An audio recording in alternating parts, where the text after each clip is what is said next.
গ্রামের এক ছোট্ট কুঁড়ে ঘরে থাকতো রিমা আর তার মা। খুব গরিব হলেও তাদের ভালোবাসা ছিল অনেক গভীর। রিমার একটা স্বপ্ন ছিল, সে একদিন সুন্দর একটি সোনার লেহেঙ্গা পরবে আর সবার সামনে রাজকন্যার মতো দাঁড়াবে। একদিন সন্ধ্যায় আকাশ লালচে, সূর্য ডুবে যাচ্ছে। তখন রিমা মাকে বলল, মা, তুমি কি জানো, আমি স্বপ্নে একটা ঝলমলে লেহেঙ্গা দেখেছি, যেটা পুরো সোনার আর হীরার মতো ঝিকমিক করছিল। আমি যদি একদিন ওটা পরতে পারতাম। মেয়ের কথা শুনে মা একটু হাসলেন, কিন্তু চোখে জল চিকমিক করছিল। আর তখন তিনি বললেন, আমার সোনা মা, আমার কাছে এত টাকা নেই, কিন্তু তোর স্বপ্ন একদিন ঠিক পূরণ হবে। মন খারাপ করিস না, আল্লাহর ওপর ভরসা রাখ। আল্লাহ চাইলে নিশ্চয়ই তোর জন্য সবকিছু পূরণ করে দেবেন, আর তোর জন্য ভালো কিছু রেখেছেন। মায়ের কথা শুনে রিমা চুপ হয়ে যায়। পরের দিন সকালে রিমা বনের দিকে কাঠ কুড়াতে গেল। হঠাৎ সে একটা অদ্ভুত আলো দেখতে পেল। আলোটা একটা পুরাতন বট গাছের নিচ থেকে আসছিল। রিমা তখন কৌতূহল হয়ে কাছে গেল আর বলল, আলোটা তো এখান থেকেই আসছে, কিন্তু কিভাবে? রিমা যখন এইসব কথা ভাবছিল, তখন হঠাৎ গাছের নিচে সে এক বৃদ্ধা বুড়িকে বসে থাকতে দেখলেন। বৃদ্ধা বুড়ি তখন বললেন, রিমা, ও মেয়ে, তুমি কি তোমার স্বপ্ন পূরণ করতে চাও?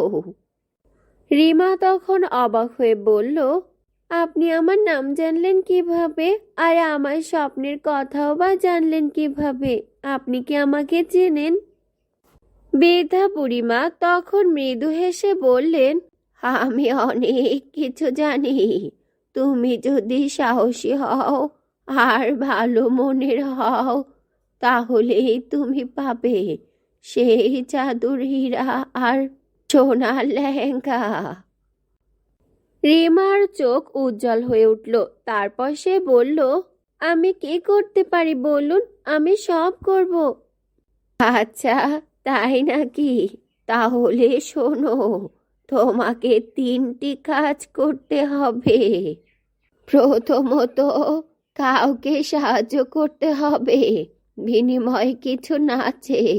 দ্বিতীয়ত, নিজের সবচেয়ে প্রিয় জিনিসটা কাউকে দিতে হবে।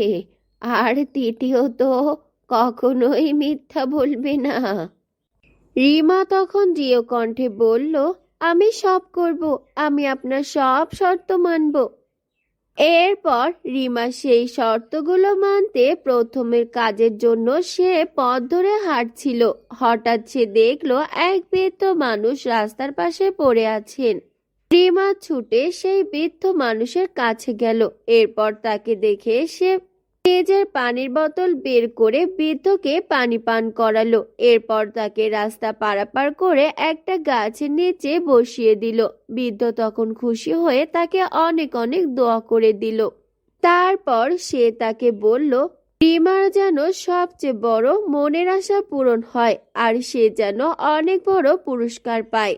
রিমা এই কথা শুনে খুশি হয়ে গেল। তারপর দ্বিতীয় কাজটা করার জন্য চলে গেল, কিন্তু দ্বিতীয় কাজটা ছিল সবচেয়ে কঠিন।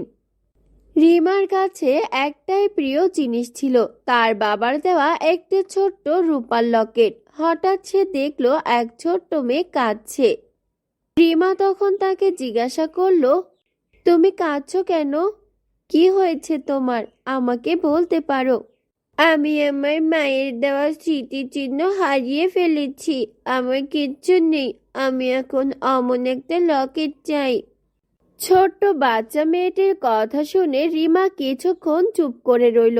তারপর গভীর নিঃশ্বাস নিয়ে বলল, এই নাও, এটা আমার সবচেয়ে প্রিয় জিনিস, কিন্তু এখন এটা তোমার, তুমি এটা রেখে দাও।